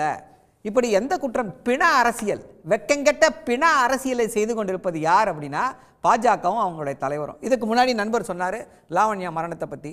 ஐயா அந்த வீடியோ எவ்வளோ அசிங்கம்! இது அந்த வீடியோ இன்னும் இருக்கே. அவர் அண்ணாமலையோட ட்விட்டர் பக்கத்தில் மாணவியோட வீடியோ, இறந்து போன மாணவி, அவர் மைனர், அந்த வீடியோ இருக்கு இன்னும். இவருக்கு தெரியும், ஐபிஎஸ் ஆஃபீஸருக்கு சட்டம் தெரியாதா இவருக்கு? சட்டத்தை மீறி அதை அப்படியே வச்சுக்கிட்டே இருப்பாராமா? இவர் வந்து இன்னைக்கு வந்து வியாக்கியானம் பேசி கொண்டிருக்கிறார். எஃப்ஐஆரில் பேர் வந்துருச்சு, வெளியில் வந்துருச்சு எப்படின்னு சொல்லி. ஐயா நீங்கள் எப்படியா மைனர் போன வீடியோவை போட்டு இன்னும் அரசியல் லாபம் தேட முயற்சி செய்து கொண்டிருக்கிறீங்க? அதில் அப்பட்டமான பொய்யை சொல்லியிருக்கீங்க.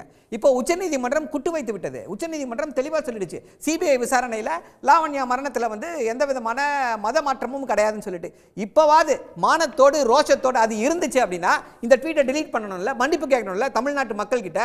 பொய்யை பேசணும்னு சொல்லி மன்னிப்பு கேட்கணும்ல. இது மட்டுமா? இதே போல தான் இந்த இதுக்கும் பேசினாங்க. ஆம்ஸ்ட்ராங் கொலை வழக்குக்கும் இப்படி தான் பேசினாங்க. குற்றவாளிகள் இவர்கள், அவர்கள் தப்பி வைக்கப்பட்டார்கள், இப்படி பண்ணிட்டாங்க அப்படி பண்ணிட்டாங்கன்ட்டு. இன்றைக்கி எல்லாரும் குற்றவாளிகள் அனைவரும் கைது செய்யப்பட்டு சிறப்பான முறையில் வந்து குற்றப்பத்திரிகை தாக்கல் செய்யப்பட்டு விட்டது. இப்போ எந்த அடிப்படையில் இவர்களுடைய நோக்கம் என்ன அப்படின்னா, தமிழ்நாட்டில் திமுகவிற்கு எதிராக, தமிழ்நாட்டு முதல்வருக்கு எதிராக இவர்களால் வந்து எந்த அரசியலையும் செய்ய முடியல. எல்லா அரசியலையும் செஞ்சு பார்த்தாங்க. ஜாதிகளை பிரித்து அவங்களுக்கு நாங்கள் சப்போர்ட், இவங்களுக்கு நீங்கள் சப்போர்ட்டுன்னு சொல்லி எல்லா விதமான அரசியல் சோஷியல் இன்ஜினியரிங்லாம் செஞ்சு பார்த்தாங்க. எதுவும் ஒர்க் அவுட் ஆகலை. 2024 தேர்தலில் என்ன மக்கள் என்ன தீர்ப்பு கொடுத்தாங்க அப்படின்றது எல்லாருக்கும் தெரியும். அந்த ஃப்ரஸ்ட்ரேஷன். இப்போ ஒரு தலைவர் இருக்கார், அரசியல் தலைவர் இருக்கார்னா, எந்த அரசியல் தலைவராவது வந்து மாநில கட்சி, தமிழ்நாட்டில் மாநில கட்சியுடைய தலைவர் அரசியல் படிக்கிறதுக்கு 3 மாதம் வனவாசம் அனுப்புவாங்களா? என்ன காரணம்? அவர் தலைமை மேலே நம்பிக்கை இல்லையோ என்ன காரணமோ தெரியல. அதற்காக போய் இது பண்ணிட்டாங்க. லண்டன் பயணத்துக்கு பிறகு என்னுடைய பாதை இன்னும் ரொம்ப தெளிவாயிருக்குன்னு சொல்லி சவுக்கடிக்கு பிறகு அவர் சொல்றாரு. 100 வருஷங்கள் பின்னோக்கி ரிக்ரெசிவ் பிற்போக்கு அரசியலை செய்து கொண்டிருக்கிறார்கள். எந்த மாநிலத்தில் வந்து காலில் செருப்பு போட்டு செல்வதனுடைய உரிமைன்னு போராடி பெற்று தந்தது திமுக கழகம், திராவிட கழகம். இப்போ அதை வந்து அப்படியே 100 வருஷம் செருப்பு இல்லாமல் போறேன் அப்படின்னு சொல்லி 100 வருஷம் ஆட்சியில இருந்து அகற்ற வரைக்கும் போட மாட்டேன்னு இருக்காரு. அண்ணன் ஆர்எஸ் பாரதி சொல்லிட்டாரு சார், அவர் வாழ்க்கையில இனிமே செருப்பே போட முடியாது. அப்புறம் அதுக்கு ஏதாவது ஒரு சப்பக்கட்டு கட்டி திருப்பி செருப்பு போடுவாங்க. இப்போ அருமையான கேள்வி கேட்டீங்க, பதில் இருந்துச்சா? என்ன சவுக்குன்னு கேள்வி கேட்டீங்க, பதில் இருந்துச்சா? ஒரே சவுக்கு தான்றாரு. அதெல்லாம் இல்ல, ஒரே சவுக்கு தான். பாவம் அப்படிதான் சொல்லி அவனை பின்னாடி நின்று இருந்திருக்கிறாரு. அப்படிதான் அவர் சொல்லி ஆகணும், வேற வழி இல்லை. ஸோ இவர்களுடைய நோக்கம் என்னவாக இருக்கிறது அப்படின்னு பார்த்தீங்க அப்படின்னா, கேவலமான அரசியல் அப்படின்றத நோக்கி இருக்கிறது. இப்போ இன்னொரு முக்கியமான கேள்வி என்னவாக வருகிறதுனா, எதற்காக போராட்டம்? அண்ணா பல்கலைக்கழகம் யாரோட கண்ட்ரோல்ல சார் இருக்கு? ஆளுநருக்கு எதிரான போராட்டமா இது? அண்ணா பல்கலைக்கழக வளாகம் ஆளுநருடைய கட்டுப்பாட்டில் இருக்கு. விதிமுறைகளை மீறி அந்த பதிவாளர், ஆளுநர் ஆதரவுல அந்த பதிவாளர் இருக்காரு, அவருடைய கட்டுப்பாட்டில் அந்த அண்ணா பல்கலைக்கழகம் இருக்கு. சிசிடிவி இல்லையான்னு கேட்கிறவர்கள் யார்கிட்ட கேட்கணும்? பிடிச்சி கேளுங்க, ஆளுநரை கேளுங்க. தன்னாட்சி பெற்ற நிறுவனம், பதிவாளர் கிட்ட கண்ட்ரோல், பிரமிசஸோட கண்ட்ரோல் பதிவாளர் கிட்ட. பதிவாளர் ஏதாவது அறிக்கை விட்டுருக்காரா? பத்திரிகையாளர்களை சந்தித்திருக்கிறாரா? ஏன் மௌனம் காட்கிறார்? ராஜினாமா பண்ணிட்டு போனோம்ல, அவருடைய கண்ட்ரோல்ல இப்படி ஒரு விஷயம் நடந்திருக்கு அப்படின்னா அவருக்கு என்ன பொறுப்பு? அவருக்கு ஒரு பொறுப்பும் கிடையாதா? அதே போல இன்னொரு முக்கியமான விஷயம் என்னன்னா, அண்ணா பல்கலைக்கழகத்துடைய அந்த செக்யூரிட்டி கான்ட்ராக்ட் யாரால் கொடுக்கப்பட்டிருக்கிறது? அந்த பதிவாளரால் கொடுக்கப்பட்டிருக்கிறது. உள்ள இருக்கிற செக்யூரிட்டி யார் பார்த்துக்கணும்? யூனிவர்சிட்டி பார்த்துக்கணும். ஸோ இப்படி எல்லா விஷயத்திலையும் பாஜக மூக்கை நுழைத்து ஒருவேளை என்னன்னா, இந்த குற்றச்சாட்டுகள் அப்படியே ஆளுநர் பக்கம் திரும்பி விடுமோ என்ற அச்சத்தில் தான் திரு அண்ணாமலை அவர்கள் இப்படி அதை திசை திருப்ப வேண்டும் அப்படின்னு சொல்லி இப்படி ஒரு போராட்டத்தை நடத்தி இருக்கார் அப்படின்றாங்க. இன்னொரு கருத்து இருக்கு. என்ன கருத்துனா, தமிழ்நாட்டில் இருக்கக்கூடிய பாஜக தலைவர்கள், முக்கிய தலைவர்கள்லாம் என்ன சொல்றாங்க, நேற்று திருமதி தமிழிசை சவுந்தரராஜன் முந்தி கொண்டு போராட்டத்தில் குதிச்சிட்டாங்க, இவருக்கு மைலேஜ் போயிடுச்சு, அதனால அதை திசை திருப்ப வேண்டும். ஏன்னா இவர் எங்கேயோ அண்ணா யூனிவர்சிட்டியில் இல்லை, இவர் வேற எங்கேயோ நண்பர்கள் கொடுத்து அந்த வாடகை கொடுக்குறாங்க, அந்த வீட்டில் இருந்திருக்கார் போல இருக்கு. அந்த வீட்டில் இருக்கும் பொழுது இங்கே போராட்டம் நடத்தி இங்கே பேர் வாங்கிட்டாங்கன்னு உடனே அதை திசை திருப்ப வேண்டும் அப்படின்னு சொல்லி அது ஒரு முக்கியமான விஷயம். அதே போல் பல தலைவர்கள் இங்கே இப்போ ஷைன் பண்ணிட்டு இருக்காங்க பாஜகவில். அவர்களுக்குள்ளே இருக்கக்கூடிய போட்டியில் தன்னை தனியாக காட்டிக்கொள்ள வேண்டும், ஒரு விளம்பர பைத்தியம் என்று சொல்லலாம். அந்த அடிப்படையில் தான் இப்படிப்பட்ட விஷயங்களை செய்து கொண்டிருக்கிறார்கள். ரைட் இல்லை இந்த வார்த்தை பயன்படுத்த வேண்டாங்கிறத அவங்க கேட்டுக்கிட்டது. ரைட் நாகராஜ் இன்னொரு விஷயமும் கூட, அதாவது இப்போ நீங்கள் அண்ணா பல்கலைக்கழக இந்த மாணவிக்காக நீங்கள் போராட்டத்தில் சவுக்கால் அடிச்சுக்கிட்டது இது எல்லாம் ஓகே, ரைட்டு.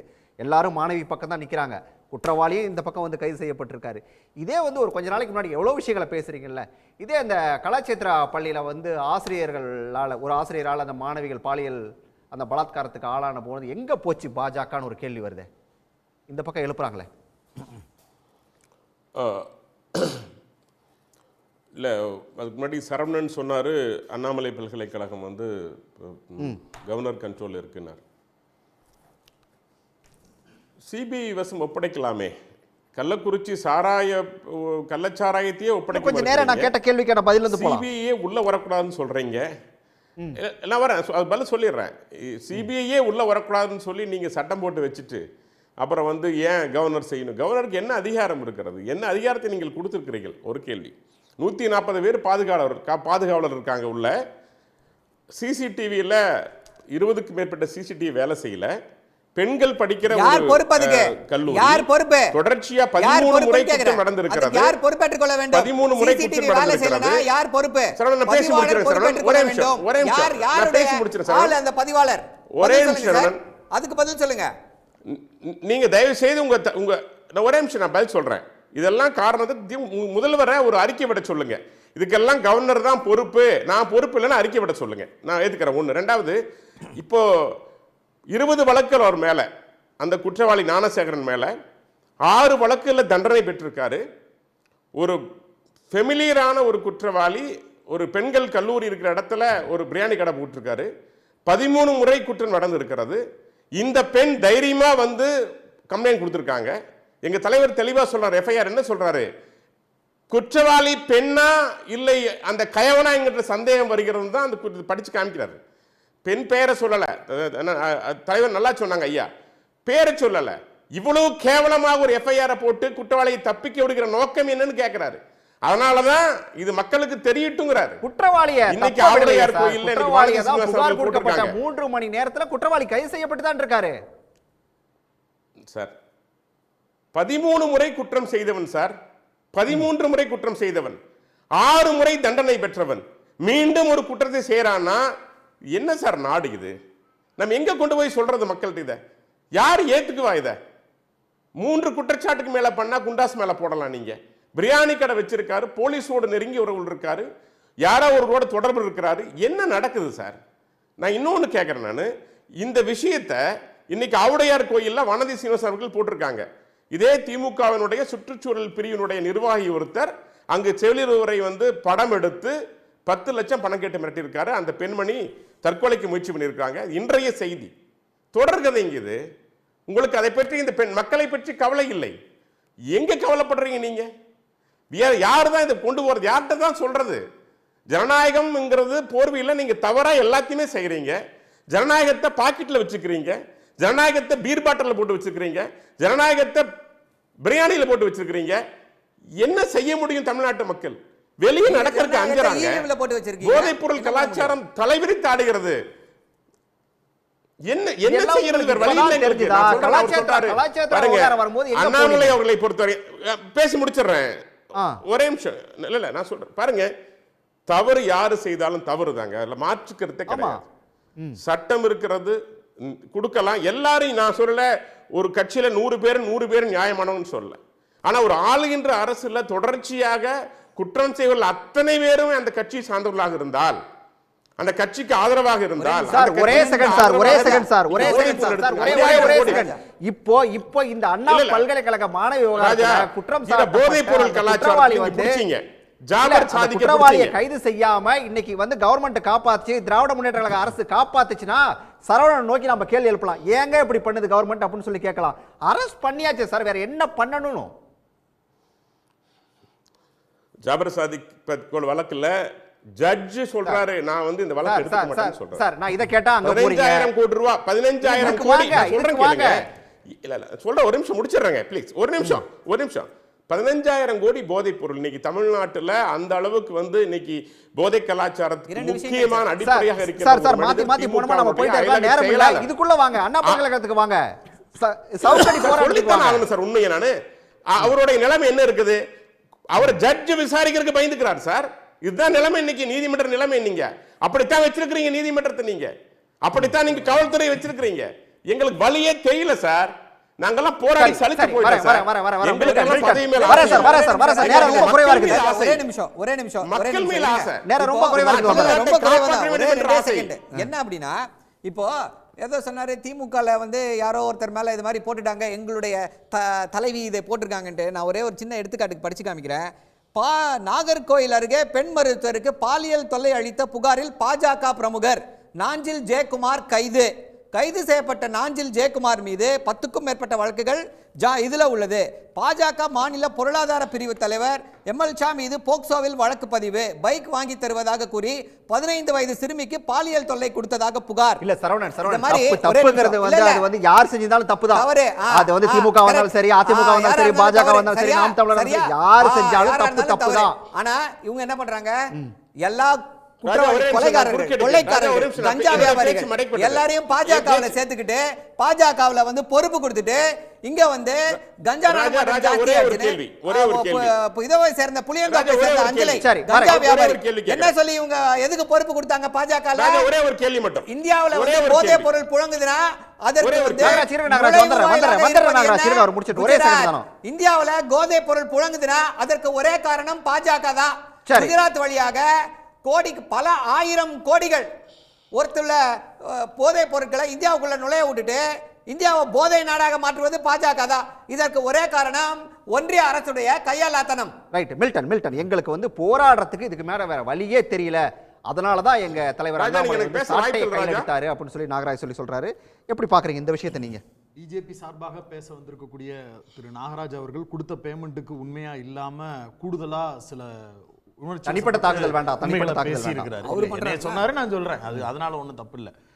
அவர் என்ன பேமெண்ட் பிரச்சனை ஏதாவது இருந்தால் மாண்புமிகு அண்ணாமலையார் அவர்கள் அதை என்னன்னு பார்த்து டீல் பண்ணுங்க. ரொம்ப ஒரு எமோஷனல் ஆகுறாரு, விரக்தியில் இருக்கிறார் அப்படின்னா நான் உண்மையிலேயே சொல்றேன், அவர் வந்து காவியை கட்டிக்கிட்டு காசி ராமேஸ்வரம்னு எங்கிட்டாவது போகட்டும். அந்த விரக்தியில் அரசியல் அப்படித்தான் செய்ய முடியும். இன்னொரு முக்கியமான விஷயம், பேசப்பட வேண்டிய பக்கங்கள் எதையுமே இவர்கள் பேசுவதற்கு தயாராக இல்லை. கேட்கப்படக்கூடிய எந்த கேள்விகளுக்கும் இவர்களிடம் நியாயமான பதில்கள் இல்லை. விரக்தியில் ஏன் இருக்கிறார் அப்படிங்கிறதுக்கு உண்டான பதில், இவங்க மாநில அரசு இவங்க எல்லாத்தையும் இப்படி எல்லாம் பண்ணிட்டாங்க அப்படின்னு சொன்னா, ஒன்றிய அரசா நீங்க இருக்கீங்களே, நீங்க உங்க அதிகாரத்துக்கு உட்பட்டு என்னென்ன அட்டூழியங்கள்லாம் பண்ணிக்கிட்டு இருக்கிறீங்கன்னு தயவு செஞ்சு உங்களை நீங்களே கேள்வி எழுப்புங்க. நீங்க பண்ணாத ஒண்ணு இந்த உலகத்துலன்னு ஏதாவது ஒண்ணு இருக்கா? பேசக்கூடிய எல்லா விஷயத்தையும் சட்டப்பண்ணாம செஞ்சு முடிச்சிட்டீங்க. இந்த அண்ணாமலை அவர்களுடைய பிரஸ் மீட்ல மிக குரூரமா ஒரு வார்த்தையை பயன்படுத்துறாரு, இனிமே அந்த பொண்ணு எப்படி நடமாட முடியும், 7 தலைமுறைக்கு நீங்க அவங்களை கெடுத்துட்டீங்களே அப்படிங்கிறாரு. எவ்வளவு பெரிய பாதிப்புக்கு உள்ளாகக்கூடிய ஒரு விக்டிமையும் நான் பாதுகாக்கணும் அல்லது நான் அவங்க பக்கத்துல நிக்கணும்னா அண்ணாமலை நான் இருக்கேன், பிஜேபியினுடைய மாநில தலைவர், நீங்க அப்படி தோண்டு போயிடக்கூடாது, நாம கூட நிற்போம், நாம எல்லாருமா சேர்ந்து உங்களுக்காக குரல் கொடுப்போம்னு பேசுறதை விட்டுட்டு ஒரு பூமர் அங்கிள் மாதிரி மேல உட்கார்ந்துக்கிட்டு பக்கத்து வீட்டுல இருக்கக்கூடிய ஒரு தாத்தா பேசுவார் தெரியுமா, அவ்வளவுதான் போச்சு, இனி உன் வாழ்க்கையே கெட்டு போச்சு, உன் குடும்பம் இனி என்ன ஆகும், 7 தலைமுறைக்கு உன்னால வெளியில வர முடியுமான்னு பேசுற மாதிரி ஒரு மோசமான அயோக்கியத்தனமான வார்த்தைகளை அத்தனை பிரசுகளுக்கு முன்னாடி அவர் பேசிட்டு இருக்கிறார்.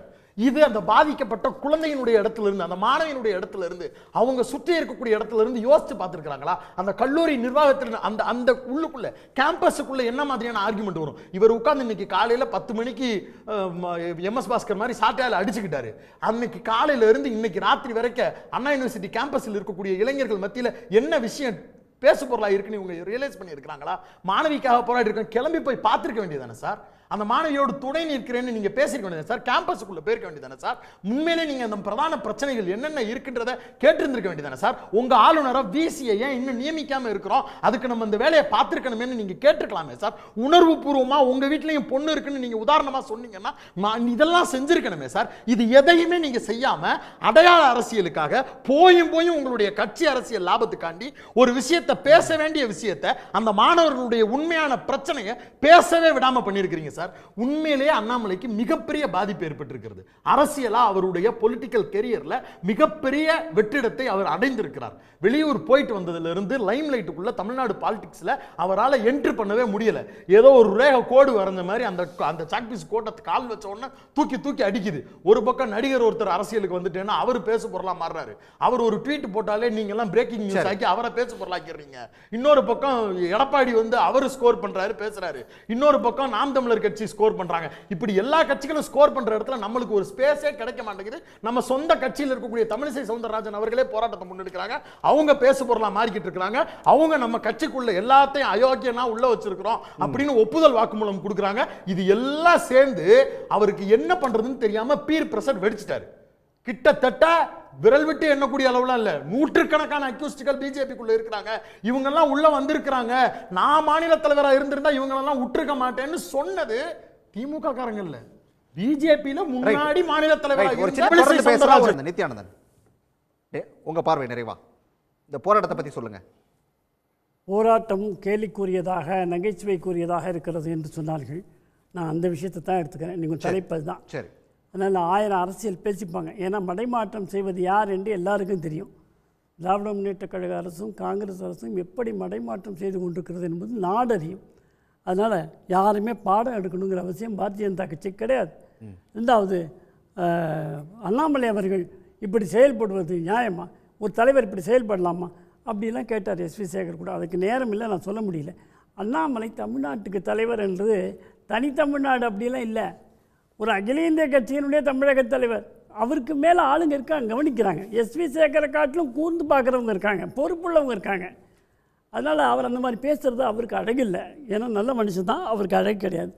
இப்போ நீங்கள் என்னை இஸ்லாமியராக நினைத்தால் நான் இஸ்லாமியன், என்னை நீங்கள் இந்துவாக நினைத்தால் நான் இந்து, நான் கிறிஸ்துவன் என்று சொல்லிக்கொள்வதில் பெருமைப்படுகிறேன். இந்த மூணுக்குள்ள வித்தியாசம் தெரியுதா? இது கேள்விக்குரியதா தெரியலையா? ஒரு கிறிஸ்துவன் என்றால் பெருமையா? நீங்க மோசமான வேலைன்னு பாருங்களேன். ஒரு பொண்ணுக்கு இவ்வளவு பெரிய பிரச்சனை நடந்திருக்கு. இல்ல இல்ல, எது கோமாளித்தனம் இருக்கிறதுக்கு பெருமைப்படுறியா? நாற்காலி ஏதா வச்சிருக்கீங்களா? இதாங்க பிஜேபியோட அடிப்படை பிரச்சனை. ஆர்எஸ்எஸ் பிஜேபி நாட்டுல progressive-ஆ அல்லது ஏதாவது ஒரு நல்ல விஷயத்தை அல்லது ஏதாவது ஒரு நடவடிக்கை எடுக்குது. இது எதுக்கு சம்பந்தமே இல்லாம கிறிஸ்தவனை பாரு, முஸ்லிமை பாரு, இந்துவை பாரு. இந்த கேள்விக்கு இது மதம் நான் பேசலங்க. இத பேசுனது நான் இல்ல. உங்களுக்கு ஏன் கோவம் வருது?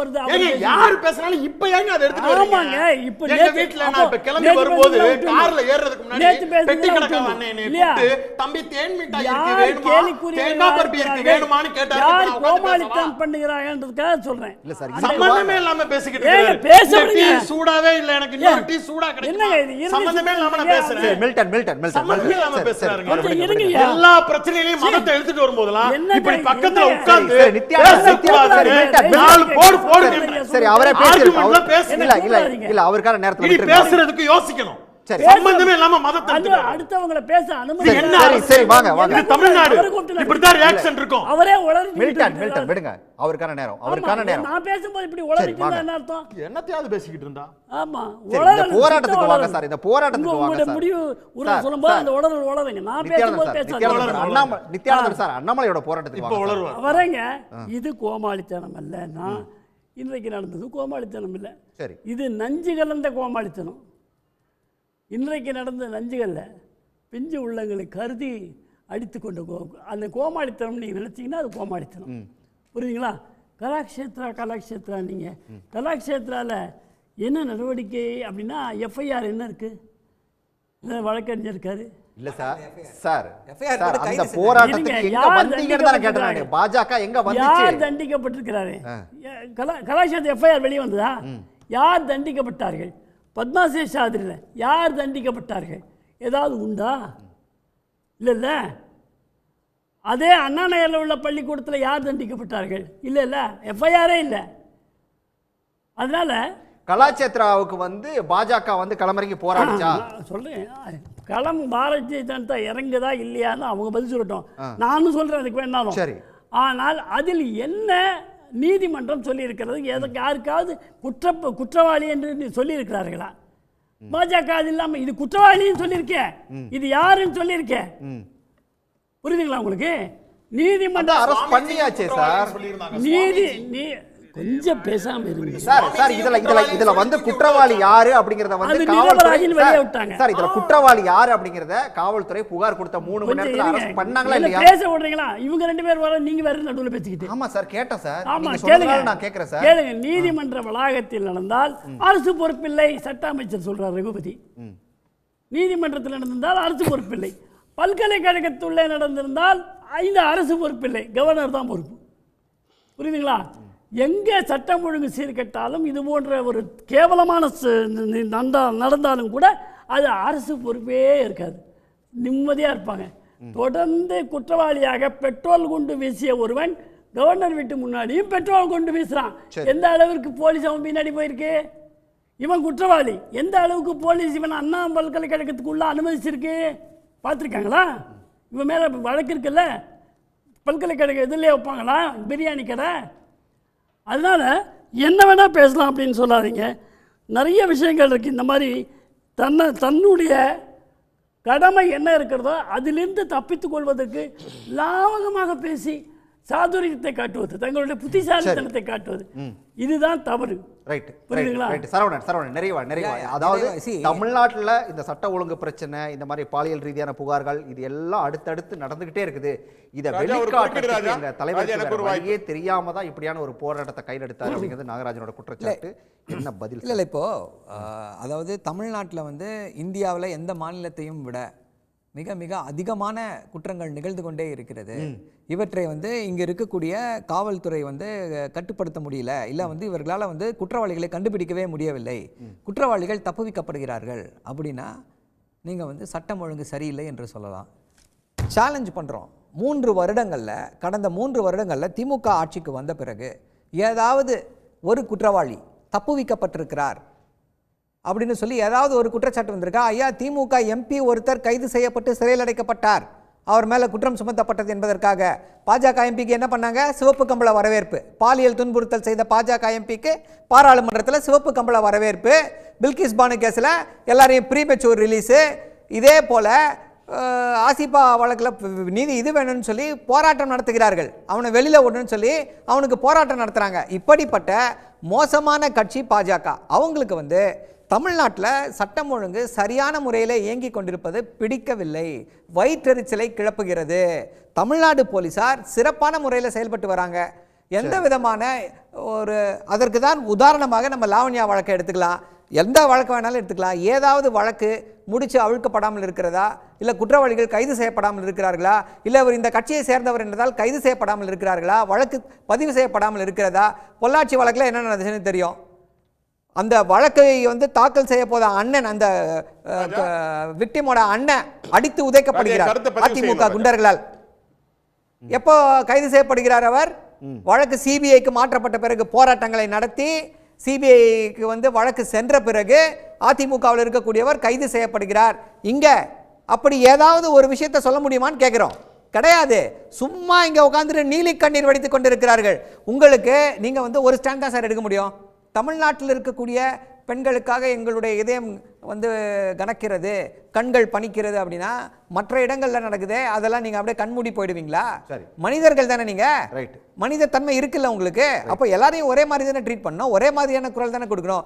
அருமையான கேள்வியை மீண்டும் மீண்டும் கேட்டுக்கொண்டே வந்தீர்கள். ஐயா இங்கே குற்றவாளி கைது செய்யப்பட்டு விட்டானே, கைது செய்யப்பட்டு விட்டானே, கைது செய்யப்பட்டு விட்டானே அப்படின்னு சொல்லி கேள்வியை கேட்டுக்கிட்டே இருக்கீங்க. அதற்கு யாருக்கும் பதில் இல்ல. நாகராஜ் கேட்டுருவோம். நாகராஜ் நிறைவா, நாகராஜ் நிறைவா உங்களோட பார்வை நிறைவா. இல்லை, மணிகண்டன் அவர்கள் வந்து என்னை கேவலப்படுத்ததா சொல்லி ரொம்ப வருத்தப்பட்டார். அரசியலில் அதுவும் குறிப்பாக தேசப்பணி செய்கிற எங்களை போன்றவர்களுக்கெல்லாம் கேவலம் ஒன்றும் புதுசு அல்ல. அதனால எங்களுக்கு அது தனிப்பட்ட முறையில் கேவலப்படுத்தல. ஒரே நிமிஷம், திரும்ப நீங்களும் அதுக்குள்ளே போக தரக்குறைவாக பேசிட்டு சொல்றேன் கேவலப்படுத்துறாங்களா? அவர் தரக்குறைவா பேசுறது யாரு? மணிகண்டன் தரக்குறைவா பேசுறது யாரு? எந்திரிச்சு போங்க அப்படின்னு சொல்றது. அதுக்கு பேர் தேசம்.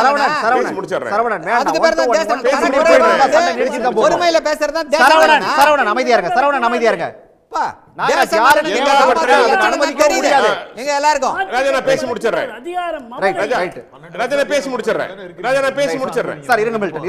அதாவது எல்லாவற்றையும் ராஜா நான் பேசி முடிச்சிடறேன். ராஜா, எல்லாவற்றையும் பணமாக பார்க்கின்றவர்களுக்கு எல்லாம் பணம் தான் கண்ணுக்கு தெரியும். பெண்களுடைய உணர்வுகள் புரியாது. பெண்கள் போகப் பொருளா தெரியுறாங்க. மனைவி, இணைவி, துணைவி இதெல்லாம் அவங்களுக்கு ரொம்ப சாதாரண. திமுகவுக்கு கேடி ராகவனுக்கு புரியாது. அதை வேற எப்படி சொல்ல வைக்கிறது எனக்கும் தெரியல. 6000 கொலைகள், 60,000 கொள்ளைகள், பல்லடம் கொலை நடந்து 1 மாசம் ஆச்சு. குடும்பத்தோட கொண்டாங்க. இது வரைக்கும் குற்றவாளி கண்டிக்கப்படல. அவங்க சொந்த அமைச்சர் நேருவோட தம்பி கொலை செய்யப்பட்டார். இன்னைக்கு வரைக்கும் துப்பு துளக்க. யாருடைய ஆட்சி காலத்துல கொலை செய்யப்பட்டார்? யாருடைய ஆட்சி காலத்துல? கூட்டாளியோட ஆட்சி காலத்துல கொலை செய்யப்பட்டார். எவ்வளவு குற்றங்கள் கூட்டாளியோட ஆட்சி காலத்துல கொலை செய்யப்பட்டார். வேண்டுமென்றே அந்த வழக்கு மூடி மறைக்கப்பட்டது. 40% கிரைம் ரேட் அதிகமா இருக்கிறது. தவறான தகவல், தவறான தகவல். நீங்க சொல்றது தவறான தகவல். நீங்க என்ன பேசுறீங்க? நாங்க நடவடிக்கை எடுக்க வேண்டாம்னு சொல்லல. யாரா இருந்தாலும் கைது செய்யுங்க, நடவடிக்கை எடுங்க. ஆனா திமுக மேல பாரபட்சம் காமிக்காதீங்க. திமுக கள்ளச்சாராயம் ராஜா அவர் கேட்டாரு. நான் பெருமையா கேட்டிருந்தேன். ராஜா ஒரே நிமிஷம். மரக்காணத்துல கள்ளச்சாராயம் காட்சியவரை, மெத்தனால் கித்தவரை கைது செய்யல, விட்டீங்க வெளியே. இன்னைக்கு அவர் ஒரே வந்து கள்ளக்குறிச்சியில் அதே ஆள் தான் கள்ளச்சாராயம் வந்து விற்கிற காரணமா இருந்து 60 உயிர்கள் பலியாச்சு. என்ன பதில் சொல்றீங்க? என்ன பெரிய யோகிய மாதிரி பேசுறீங்களே, எனக்கு புரியலையே. மிஸ்டர் சரவணன், நீங்க ஒரு வக்கீல் தானே? மரக்காணத்துல வந்து மெத்தனால் கலந்து வித்தது யார்? அந்த மனிதன், அதே மனிதன் வந்து தான் கள்ளக்குறிச்சியில கள்ளச்சாராயத்துக்கு போதைப் பொருளுக்கு அது தேவையானதை கொடுத்தார். உண்மையா இல்லையா? இந்த தகவல் எப்படி தெரிஞ்சது? இது வரைக்கும் யாருமே சொல்லாத தகவல். புதுசா வந்து இவர் தான் கொடுத்தாரு, அவர் தான் கொடுத்தாருன்றீங்க. சிபிஐ தான், உங்களுடைய சிபிஐ தான் விசாரித்துக் கொண்டிருக்கிறது. விசாரித்து யாராக இருந்தாலும் நடவடிக்கை எடுக்க சொல்றோம். நடவடிக்கை எடுங்க, அப்புறம் தெரியும். சிபிஐ விசாரணையில தெரிய வரும். நீங்க என்ன இப்படி எப்படி வாய் கூசாமல் போய் பேசிக் கொண்டே இருக்கிறீர்கள் அப்படிங்கிறது எல்லாருக்கும் தெரியும். நான் என்ன ஏன் மேல்முறையீடு போறீங்க? சரி, நேரம் குறைவா இருக்கு. நிறைவா நான் நிகழ்ச்சி முடிக்க விரும்புறேன். நேரம் ரொம்ப குறைவா இருக்குது. நாகராஜ், ஒரே ஒரு கேள்வி, கடைசியா ஒரே ஒரு கேள்வி. 6 சவுக்கடி விழுந்துச்சுல்ல, அதுக்கு பிறகு அண்ணாமலை என்ன சொன்னாரு? அவரு அழுதாரா? நீங்க எல்லாம் ரொம்ப கண்கலங்கா தான் சொன்னீங்க. அவர் என்ன சொன்னாரு அந்த 6 அடிக்கு பிறகு? இல்லைங்க, அவர் அந்த அந்த அந்த வேதனை வந்து நிச்சயமா அந்த வலி சாதாரணமானது இல்லை. அதை வெளியே காமிக்கல. கண்ணீர் விடுறதுக்குள்ள எங்க தலைவர் அப்படிப்பட்ட நெஞ்சூரம் குறைந்தவர் அல்ல. இதை சொன்ன ஒரே வார்த்தை, எனக்கு நம்பிக்கை இருக்கிறது. இந்த ஆன்மீகத்துக்கு எதிராக இந்த தமிழ்நாட்டை போதையில் தள்ளுகின்ற இந்த கூட்டம் நிச்சயமாக 2026 போகும். அதுவரை மட்டுமல்ல, நான் நிச்சயமாக சொல்லுகின்றேன், நான் செருப்பு அணிவது 2026 இருக்கும் என்று உறுதியோடு சொன்னார்கள் அவர்கள்.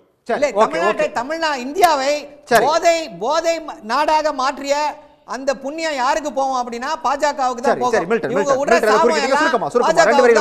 அண்ணாமலை போன்ற பிஜேபி, ஆர்எஸ்எஸ் போன்ற 2025 தமிழ்நாட்டில் இப்படியாக ஒவ்வொரு போராட்டங்களும் இவர்கள் முன்னெடுக்கக்கூடிய கவன ஈர்ப்பு அருவருப்பான அரசியல் செயல்பாடுகளால் அண்ணாமலை அவர் வீட்டு வாசலில் அல்ல, இந்த ஏதோ ஒரு தெருவின் முச்சந்தியில் வந்து நின்றால், மக்கள் கையில் சாட்டைகள் கொடுக்கப்பட்டால் நன்றி.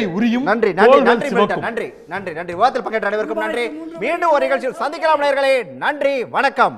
உடனுக்குடன் செய்திகளை தெரிந்து கொள்ள சன் நியூஸ் பெல் ஐகானை கிளிக் பண்ணுங்க.